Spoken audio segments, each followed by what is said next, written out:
with some never-before-seen gameplay of Stalker 2, Heart of Chernobyl. Please welcome game director Eugene Grigorovich. Eugene, welcome to the show. Yeah, thank you. Thank you for inviting. No, honestly, it is so exciting. We've got it on the booth here at Gamescom. I've been able to get hands on. I'm so excited for you to take us through what you've brought with us today. But how's your first Gamescom? The previous was a year ago when we bring our demo, which was shown just on the PC. Yeah. And today we are bringing another demo, which will launch on Xbox Series X. And from our experience, it's looking very good. And we are happy for what we bring here and what we get the first impression from the players and the press. And for now, I'm happy from what they are telling us about the Xbox build. Yeah, I got to have hands-on with it, and it is so much fun. Because what we're going to do as well is we're going to hop straight into the gameplay that you're going to talk us through. So anyone watching who's excited to see Stalker 2 for the first time, if they haven't already, can see what they're going to be getting their hands on. So what are you are we going to bring the gameplay up? So we've got it on our screens. So as we go, if you want to talk us through this gameplay, so we can know what we've got coming up. Yeah. I'll take this part. So here the player is doing his first quest, and he got a scanner, a device. Player at this point doesn't know a lot about how it works and what it's for. He just gets information that it somehow recharged an artifact that's put it inside it, and that if it got successful, it's gonna bring a lot of let's say money. Yeah. Maybe something else. So at this point, player don't know what is the goal of the character, why he's doing it, and he's learning the story about your character also by doing this quest line. Because this is actually the bit that they've got on the show floor here, isn't Yes. it? At the start of the game. Because I had so much fun. I get what you mean as well when you're just trying to discover what exactly it does, and the storyline sets that up. But what about the combat in the game as well? Because we can kind of see our first fight here. Yeah. So it's a group of bandits. They were resting just nearby in their camp and doing their cheeky-breaky stuff. And then they saw that something happened. A wall was destroyed with a huge noise. They just turned up, going to see what's happening, and found you, a player. And it's amazing as well, because I found myself when I was playing this, I was like the flashlight turning on and off, and like you to kind of like engage fights from like a bit of cover. Yeah, so it's very important in this game to have a proper tactics. You should hide a lot. You should use your medkits. You should survive grenades. Pushing and challenging. They trying to outcome you, to go from other side, and it's pretty stressful. So it's a first fight. It's very simple fight against 3 bandits, but as from what we can see, it's often lead you to several deaths.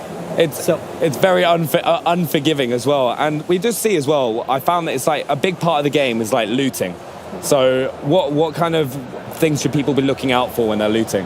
Yeah, so the part of the game, so while we are fighting, we are losing our resources, consumables, food, ammo, and after the fight finished, we have to get through the dead bodies' pockets to find some ammunition, maybe loot their camp to restore what we just spent, because without it, we just run out of. The player would be like stuck. Because that's the big thing I have. I am very trigger happy when it comes to first-person shooters. Like, I fire way more bullets than I should. And then I found myself as well, I was like, I need to go check every building that I can because I need more ammo. Like, what kind of advice would you say for players hopping into Stalker 2 to spend their time in the world? So, the reason why you should discover and look for some stashes in locations is not because you just want to find some items.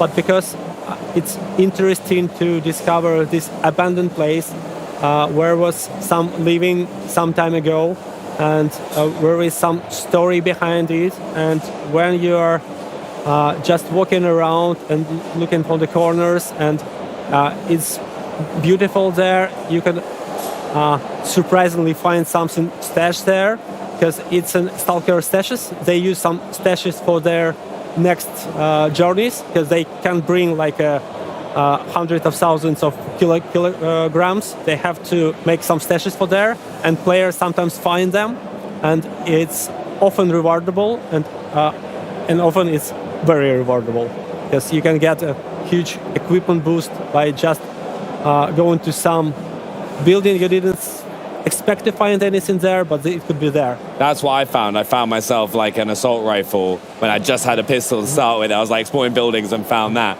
But the game also, it looks amazing. Yeah, this is the start of a next fight. The player, we have some stealth mechanics. Yeah. So it's not very as you used to have a stealth in the game. It doesn't offer you like ability to be invisible for enemies. No, they will see you and shoot you. But at least it allows you to get slightly closer, to find better position to start the fight, and or maybe to initiate the fight with a grenade, so it would be easier for you. And then the fight is pretty challenging. Yeah. And you have to watch your hit points and your state, because you could get bleeding, and you have to use a bandage to stop this bleeding, because it's gonna last for long, and points if you not stop and use the bandages. Yeah, because you have multiple ways of healing, don't you? You've got like the bandages to stop the bleeding, but there's like different types of med kits. Medical medkits and an army medkit. Yeah. And they provide additional boosts, but mostly it's restoring the hit points. But also, if you are not in the fight,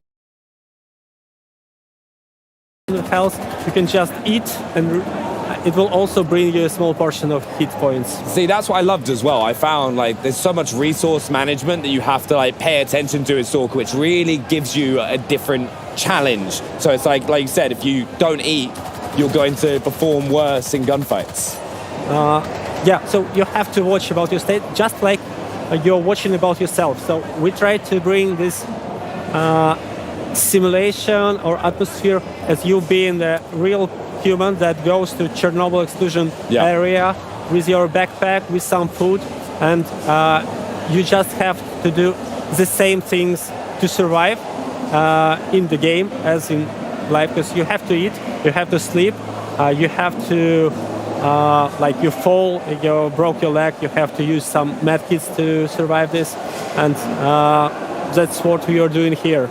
Yeah, no, I honestly, like, it's one of those things. I'd recommend it to anyone. If you haven't had the chance to just play the original Stalker as well, because when I got to play here, you just think and approach gunfights so differently, because there is that like risk element, and some of the enemies, like I was jumping out of my skin because there was like a camouflaged opponent that I came across in the demo here at Gamescom.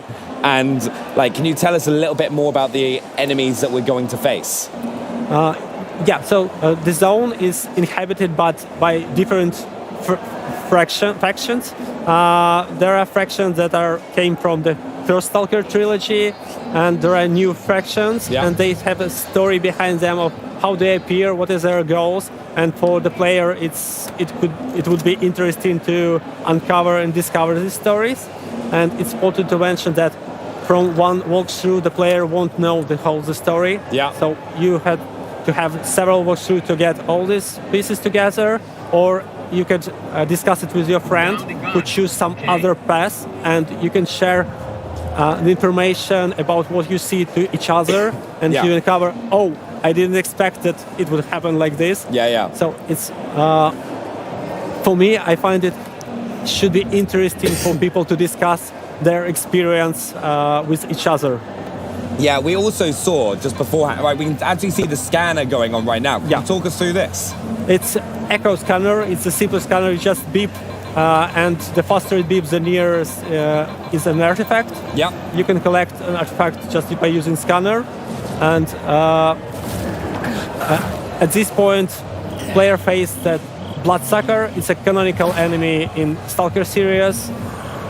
He have an ability to become invisible for player, and we found that from the feedback of the players and from what we see that he's doing quite challenging thing for the players, and but also it's very rewarding because when you start playing the game and you start facing some challenge for the first time, you may die, second time you may die, but after it becomes easier for you, and at some point you become master of the game. Yep. Everything is easy for you, but to learn the game. This terrified me. Like, honestly, I was there going like, wait, at first I was like, what's attacking me? And I was like, how is the camouflaged opponent attacking me? It's like, I love that in this game though, is there are so many challenging enemy like components. Whether you're fighting bandits, whether you're like fighting these, looting everything. I became like a loot goblin, where I was going into every building and just trying to find as many med kits so that I could stay alive. And there is also a lot of pieces of content just near the locations. This is not a main quest. It's often not a side quest. It's just some encounters or narrative little stories to bring you an experience of discovering this real location, real zone, and it's not a fake world. It's full of small pieces. Yeah. And for me, I find it very interesting to discover. Even if I know the game pretty much, it's still the world map is so huge. So even for me, going back to some locations make me feel, oh, I didn't expect to find it here. Or they bring something here also. So for me, it's also like I feel the same wow effect when I discover something for me. You really get rewarded for spending that time to look around the world and kind of try and find those caches, and it's going to pay dividends. Yeah, it's one of the main goal in making this game is to bring as much freedom and allow player to be as he wants to be or she wants to be, to play the role they feel that works for them, and the player could like start being very rude and cruel, and they can act totally different in this game as like a player who wants to be on the friendly side. So there are a lot of freedom. It's rewarding. So even being cruel is rewarding, but there is a balance. Like the game will also punish you for something. No, 100%. And I think one of the main things is for everyone who's been watching and wants to get their hands on the game, when are they going to be able to play? It's November, so it's not so much time left. And for us, we are like every day counts. We are doing everything possible to bring as Polish gameplay as possible, and